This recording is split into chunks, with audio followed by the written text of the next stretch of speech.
Hey y'all, and welcome back to my channel. In this video, I'm going to be giving you some tips and tricks on how to manage your anxiety as a new grad nurse or a student nurse or even a seasoned nurse. We all deal with anxiety, and it's just, for me, it's irritating. Like, I'd really like to stop being anxious, and I don't see an end to this. I really don't.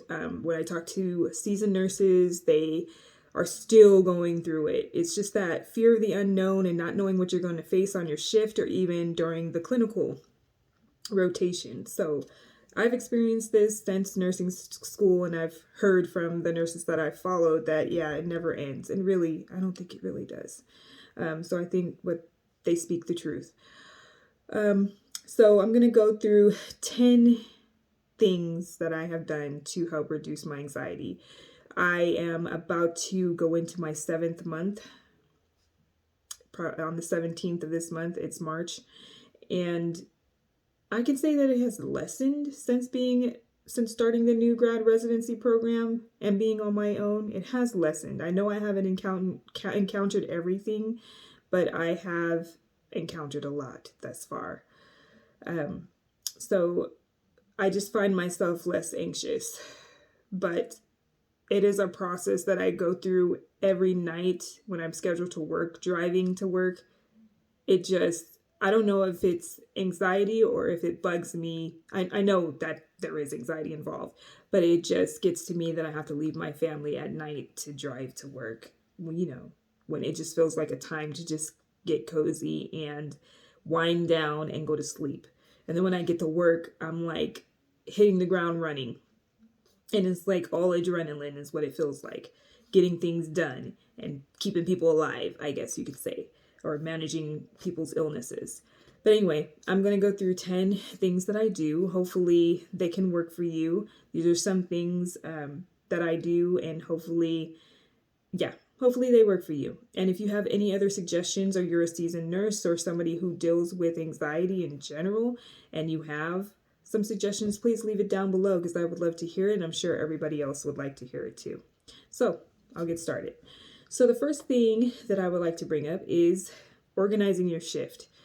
I use a sheet, and I wish I brought a copy with me, but basically it's 5 rows across. So the 5 rows are each person's room, each patient's room. It could be room 156, 157, 158, whatever. But there's 5 rows. And then going down, the columns going down are the times. So what I do is I plug in what I need to do at each time during my 12-hour shift. So if they have medications due at 2100, I will plug in that they have 5 medications and a finger stick so that I know to bring the AccuCheck with me, which is basically the monitor that we use to check their blood sugar levels. If I have an order that I need to fulfill, such as wound care, I'll plug in what time I plan on doing that. And that's how I can see across the board how my shift is going to look like, and I can keep track and plan and organize my shift so I know what's coming up, so that there isn't a going by the seat of my pants type of feel. I at least know what medications they have and what orders I need to fulfill during the shift. Across the bottom, there are 5 columns. They're separate from the top chart that has meds. But there are 5 columns, and I use those columns to kind of keep track of the orders I need to fulfill, or to keep track of updates, basically things that I've done during the shift. So when I'm giving report to the charge nurse and it's just updates, I can quickly refer to those columns to let her know what has been done and give her a quick update on the patients throughout my shift, or give her a quick update on the patients as I have provided them with care throughout my shift. So that sheet, having an organization sheet, and there are many available to you, it's an asset. In addition to that, also a sheet for SBAR. I know SBAR is a source of anxiety for some of us in new grads, and also for student nurses, because your clinical instructor might make you give an S-bar to a doctor or a nurse or whatnot. So find a good S-bar sheet as well. Second, one of the things that I do before I even leave my car is I say a prayer. I don't know if you're religious, but I have a higher power, and that is God. So I keep like a book that has a bunch of scriptures. This isn't a devotional, but it is a book that has scriptures for every possible feeling that you're feeling. Like this section says mentally disturbed, and then it just gives you a list of scriptures that you can focus on for that particular feeling. Like this one is experiencing fear, and gives you a list of scriptures. So this book, someone gave it to me like in 2000. I think my best friend gave it to me in 2004. So this is pretty old, and I have been using it, and it has been getting me through some tough times and has been foundational for keeping the faith. So yeah, this has helped wonders. I also keep a book of devotionals in my car, and I read it before I even walk into work. I say a prayer, I read that devotional to kind of support a scripture, and I meditate on it, and I keep it in my heart as I go throughout this shift. It helps to put in my mind that no matter what's happening throughout this shift, I can rely on God. God helps me. God will get me through this. God will get me through the night till the morning. And even when I'm having a tough time at work, I'll go to the bathroom and I'll say a prayer, like to reset my mind and to just bring back some focus and to calm myself down. Works for me. Try it out. The third thing that has helped is meditation. It's evidence-based. I use an app called Headspace. No, this video is not sponsored by Headspace. I do not have nearly enough subscribers for that, but Headspace has been a tremendous help for me. Meditation has been found to reduce anxiety and depression in some people. So for me, like I said, I subscribe to Headspace, and it's an app on my phone. You don't necessarily need to pay the money for that. If you have Netflix, it is available on Netflix as well. There is a series that they put on there a few months ago, and Headspace is on there, and one of their shows is for anxiety. They just walk you through the breathing techniques, and they just walk you through a meditation for anxiety on there. If you don't have Headspace, you could also use Spotify. Spotify has meditation playlists. They're great for just overall reducing anxiety, and they also have sleeping meditations to help you sleep. If anxiety is a big thing for you, then you know that it's hard to get to sleep sometimes, especially when you have a shift looming ahead of you. So I would recommend using one of their sleep meditation playlists to help you get to sleep as well. If you don't have the money for that, then YouTube, always free. And there's playlists for sleep meditation and also helping to reduce anxiety that can be found all over YouTube that you can just have playing in the background, not necessarily watching the screen, but there are playlists that will help you to start meditating. And it just helps you to focus on your breathing, focus on your body scan, on different points on your body, focusing on something else besides anxiety, and physiological ways to help control your breathing and control your heart rate definitely goes a long way towards controlling and getting a grasp on that anxiety. So works for me, might not work for you, but give it a try. The fourth thing that I use, and this speaks to trying to get to sleep when you have a lot of anxiety. So these are essential for sleeping, especially if you work night shift. So, eye covers. This is an eye cover that I bought from Amazon. And really everything that I'm about to show you was bought from Amazon, so keep that in mind. So I use this when I'm about to get to sleep. I work day or night shift, in case you didn't know. It has Bluetooth speakers inside of it, so I can pair it with my phone. And like I said, I usually use a sleep meditation playlist. It also has a play button, fast forward, rewind. And I use a sleep meditation playlist of some sort. Spotify has a great sleep meditation one. It's like 45 minutes long, and I just throw it on and I time it to go off in about an hour or 45 minutes when the playlist is done, and I'm already asleep by then. Headspace has these soundscape things included on their app. So it's like sometimes I'll listen to just rain or a babbling brook, and that helps to calm me and get me into a sleeping kind of mindset. So yeah, definitely look into buying these. These are available on Amazon. It's also rechargeable, has like a charger on the bottom. The other thing that I use, in addition to that, coupling with that, if you work the night shift, don't forget your blackout curtains. Those are essential and they help. So the other thing that I use, the fifth thing, is melatonin. Melatonin has been a great help in helping me to stay asleep. This is 5 milligrams, also bought from Amazon. These dissolve in your mouth. I have found myself using 2 now, 10 milligrams total, just to help myself stay asleep. The more that I'm off from work, the more it's hard to stay asleep when it's a night that I have to work, because my sleep cycle has gone back to normal. So I try to stay asleep from 9 a.m. to 4:30 p.m. on a night when I have to work, just to get those hours in. But I find myself waking up at 12 p.m., which of course doesn't give me enough sleep for the shift ahead, 12-hour shift ahead.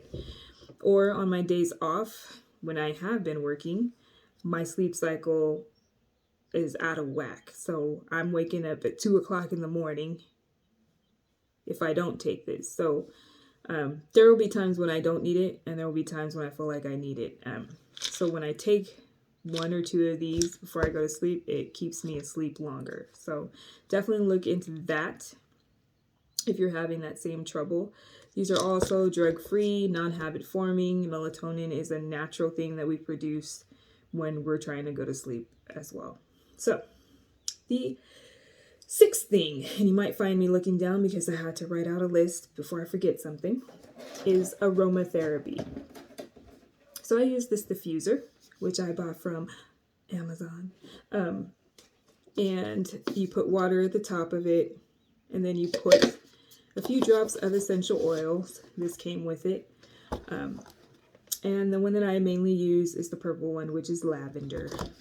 And you plug it in, you turn it on. The white parts turn like an ambient lighting type of color. So it just changes colors: red, blue, purple, every type of color. And out of here, there will come steam as it diffuses the essential oils and fills the room with this pleasant aroma to help you relax. And it has that like bubbling sound and it's very calming and soothing. So I would recommend getting one of these. Very cheap. I think this one was $20, maybe less. But they have bigger ones. So that has helped me. And the 7th thing, speaking of lavender, I use a lavender body wash. This is Dr. Teal's. This comes in a body wash, or it comes in a bath salt. Maybe even some other things. But I usually take a shower before I go to sleep, and this really helps me get in the mindset of going to sleep. The smell is strong, but you can definitely smell the lavender. Lavender helps me. Of course, all of these are suggestions. I would just suggest you try them out. Doesn't help for everyone. And the 8th thing. This is also, there's some research on it, I believe. Weighted blankets. It has been found to help reduce anxiety in autistic patients or autistic children. Using a weighted blanket helps to decrease anxiety as well, and depression. Just that compression on you, like a hug, I guess, helps to give that calming feeling. So I would definitely look into getting a weighted blanket. I use a weighted blanket. Of course, I bought it on Amazon. It can get expensive depending on how big the blanket is, but I believe mine was $60, might have been $40, but it's a great investment if you struggle with anxiety like I do. And the 9th thing, working out. I don't know if you have an Orange Theory in your town or near you, but Orange Theory is a new thing that I've heard of. I've seen the building, but someone in my new grad residency program told us that she has recently started Orange Theory. And when I went online and looked it up, they basically put a heart rate monitor on you when you come in, and it's paired with their screens, which they have all over the place. And it's like group personal training. So the personal trainer is just speaking through the headphones and encouraging you to get into a certain fat burning zone. So it's like HIIT training that they're doing. Raising your heart rate, bringing it down, raising your heart rate, bringing it down for a prolonged amount of time, or for not, a long time. But basically, you're being tracked on the monitors. You can see it in front of you, and there's different colors or tiers, and you're trying to get into the orange color, I believe. And that's like the fat burning rate or whatever, or maybe even the red. I don't know. I haven't gone yet, but I plan on going. So I've scheduled a few workouts. It's very hard to get into where I'm at, because everybody loves the Orange Theory or something. But, and they have 3 different areas that they will be training in. I guess first you start on the treadmills, then you go to that machine that simulates you rowing a boat, and then there's like free weights. So at each station, the personal trainer will be with that particular group, walking you through each thing and encouraging you to hit certain milestones as you go along throughout the workout. So I don't know, that sounds fascinating to me, and I definitely am going to look into it, since they have like 1 week free. So basically, just get your workout on. It helps to release those endorphins, reduce anxiety, and just give you a breath of fresh air, or a moment for you to just forget things. And it's good for your body, physically, mentally, everything. So definitely get some workouts in when you can. The 10th thing that I have is hobbies. Get a hobby. I mean, I feel like you have to do that to take your mind off of this job. It's a lot, this job, especially for me, since I'm a new grad. But I imagine that it's always going to be a lot, even when you're a seasoned nurse. As you're a student, the little that you have to do, it's a lot too. Just being in an environment where you feel like you don't know enough, it's just a lot. And so getting a hobby is essential to self-care. So definitely get a hobby. For me, it's traveling. And if it is for you, having vacations planned out throughout the year, something you can look forward to and work your butt off towards, and feel like you can finally relax when you get to that point of the vacation starting, would help. So I have a vacation planned the end of March, or the end of May going into June. And I plan on enjoying myself to the fullest. But apart from that, I plan like little mini things that my family and I can do. Like on a weekend that I'm off, I plan on going maybe to check into a hotel. My kids love hotels. Go figure. Some people love hotels. It's just a change of scenery. And COVID is lessening where I am. But, there's a variant out there now. So we're going to be very cautious about that. But yeah, my kids really would love a change of scenery, and I plan on providing that for them.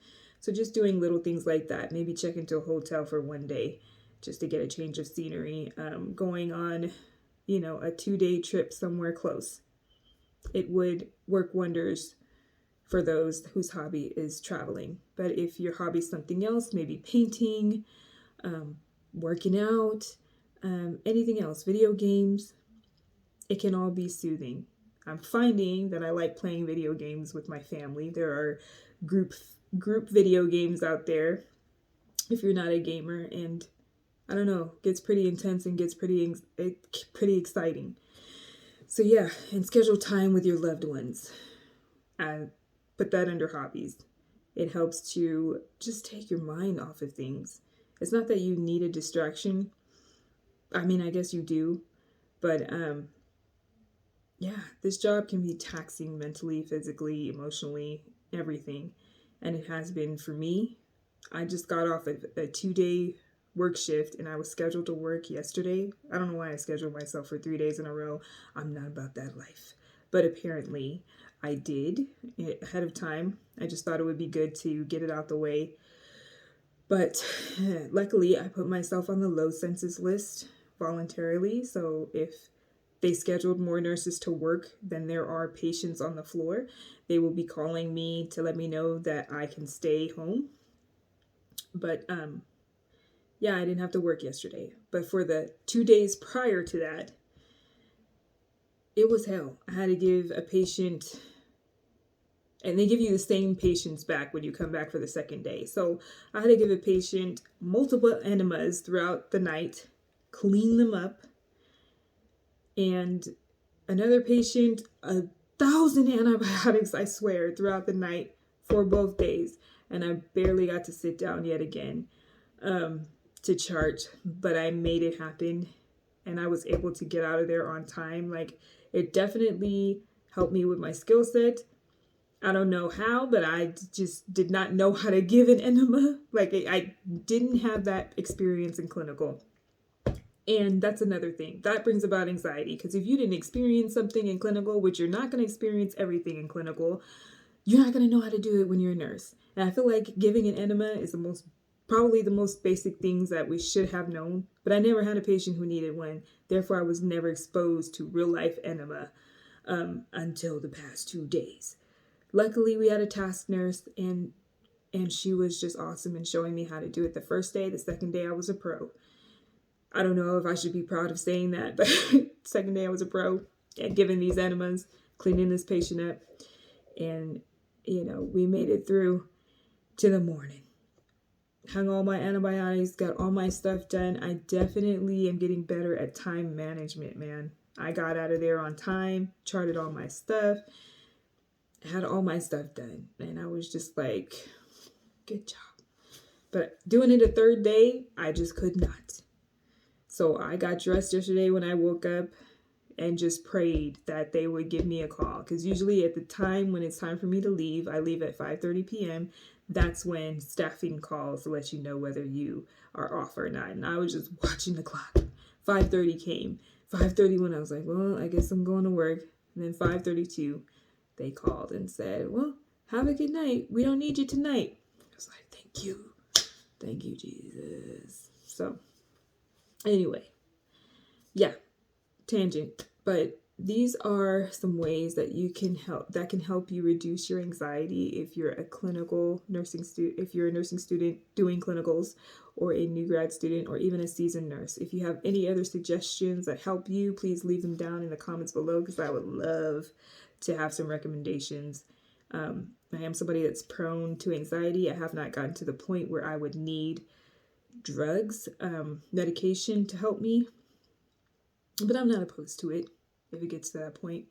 I may, try it, but at this point in time, my anxiety doesn't affect my activities of daily living. So yeah, if that's what you need to get you through anxiety, definitely do it. I recommend coupling it with counseling if need be, so that they can provide you with ways to also manage the anxiety on top of taking medication. But anyway, I hope you all are having a good week, and I hope to see you in the next video. Bye.